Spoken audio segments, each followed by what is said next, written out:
Troppo presto per immaginare la presenza di lavoratori all'interno del CDA di un'azienda, ma i tempi sono maturi per iniziare a parlare di una loro partecipazione finanziaria ed organizzativa all'impresa.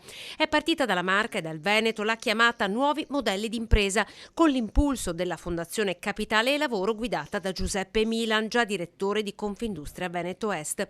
Affidato ad un parterre di esperti tra imprese portatrici di buone pratiche e politici di lungo corso, il dibattito su opportunità e criticità questa mattina ad Oderzo, davanti ad una nutrita platea di imprenditori, portatori di interesse e rappresentanti di categorie. La cultura collaborativa c'è, si tratta di organizzarla adesso. L'importante è che ci sia una disciplina fiscale di favore per queste componenti della remunerazione del lavoro che potrebbero essere collegate a risultati dell'impresa, al possesso anche di titoli legati all'impresa. Anche se le difficoltà non saranno piccole, forse è arrivato proprio il momento di, anche partendo da esperienze dal basso, affermare qualcosa che va nel senso opposto a quello che sembra prevalere oggi, quindi verso una maggiore unità di intenti, una maggiore condivisione, una maggiore attenzione anche alle esigenze degli altri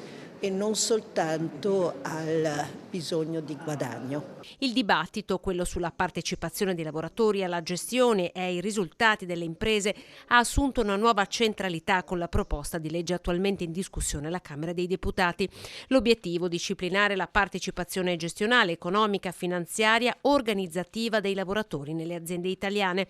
Un processo che in Veneto sembra maturo e che potrebbe aiutare a scongiurare l'esodo dei tanti giovani imprenditori dall'Italia. I numeri anche qui delle Camere di Commercio, dell'Istat, dicono che la generazione di nuove imprese è in una fase un momentino di stanca e di calo. Questo è chiaro che è un modo di far passare cultura imprenditoriale nel lavoro che poi può diventare rigenerazione di nuova impresa. Oggi abbiamo la necessità di rendere attrattiva l'Italia, di rendere attrattive le imprese, di rendere attrattivo il lavoro industriale.